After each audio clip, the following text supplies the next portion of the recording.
यही मोरे सुरताए मोरे जान।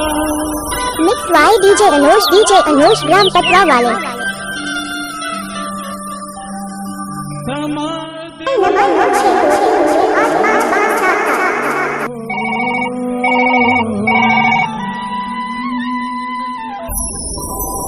कसरे भूरी भारी अटिया गोटिया करेंगे छतुरी कैसे कुसुम मारबे वो मिस कॉल मारे बोला था देख बे। Mix by DJ Anosh gram पटवा वाले।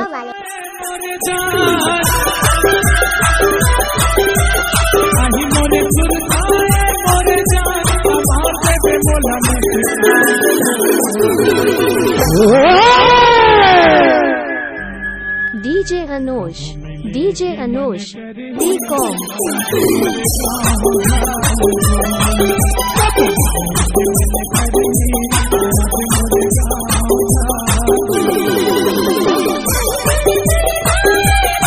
Mix by DJ Anosh gram पटवा वाले।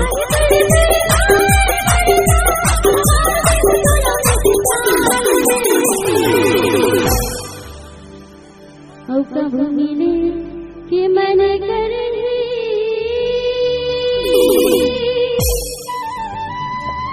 Mix by DJ Anosh Kumar ते कॉमसन वाई टोला वाले।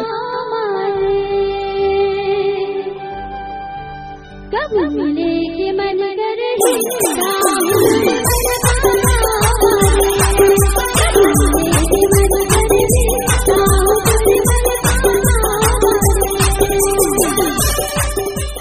डीजे अनोश डी.कॉम।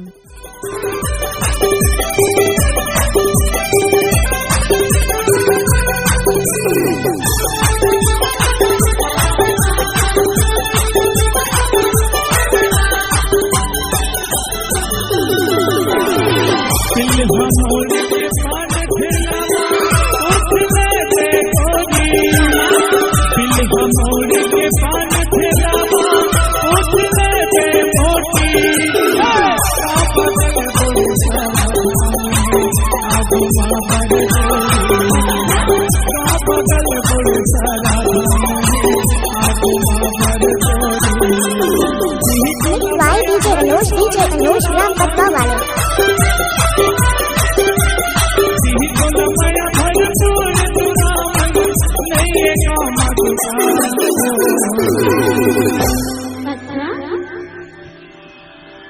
अरे तबे तो कैसा कुसुम ए मरपा गांव के संगी है वो। अच्छा वोल्टेज कम है दभोला देखा था जोसला जाना था। हाँ? आज तो जनसंख्या ज्यादा लगत कैसे लगते रे? ओ तो है अब मोर जनसंख्या भी ज्यादा है कैसे टूरी मोटी। सबसे पहली बात तो ये है दीदी हो कि मैं पहली बार आज आके गाना गाए बस तब प्लीज मोर इज्जत लमत घटा हुआ अच्छी जानता मैं। ए टूरी हर मंच में नारी शक्ति जिंदाबाद जिंदाबाद के नारा लगाते हैं। तो हवाई के नहीं जी बताओ तो बता हवाई ना सब कटा प्लीज एक मिनट। हाँ तय हर स्टेज महारेज की निहारेज बता। हाँ एकर मोर जोड़ी नहीं खपाए काबर की मैं हाइट है नहीं एकर शादी होगी एकर स्थिति ना एकर हमर जोड़ी खपे देख अच्छा नहीं लगा था मोला तो ए तुरी नारी शक्ति जिंदाबाद कई कई नाम मोला हर मंच बाहर भाव गई थे लेकिन आज तक हरवा नहीं पाई। आज भी नहीं हरा 5,001 रुपया। अच्छा अभी सारू मन के सामने हम गिन दूं रे। जब तक सूरज चंद रहेगा तब तक अनोश भाई का नाम रहेगा।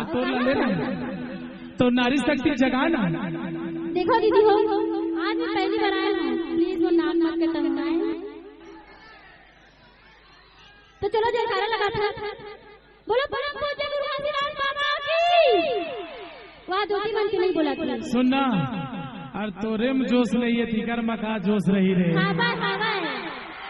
हाँ दीदी उठ गई एक बार आओ बोलो प्रणाम पूज्य गुरु महाराज की देखे तय तो 2 बार निवेदन करे है। एक सेकंड एकरो जो से आवत देखत वो तो आवे करी सुनना तय 2 बार निवेदन करे है। एक बार निवेदन नहीं करा वो तते साडू कहते मला मोहले थरता नहीं साडू हो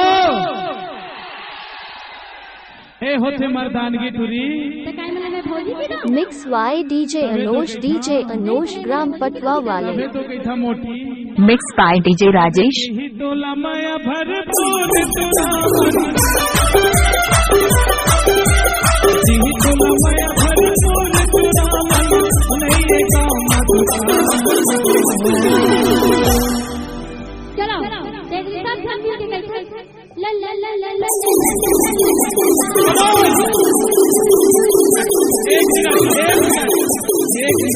कैसे करता वो मजा नहीं आती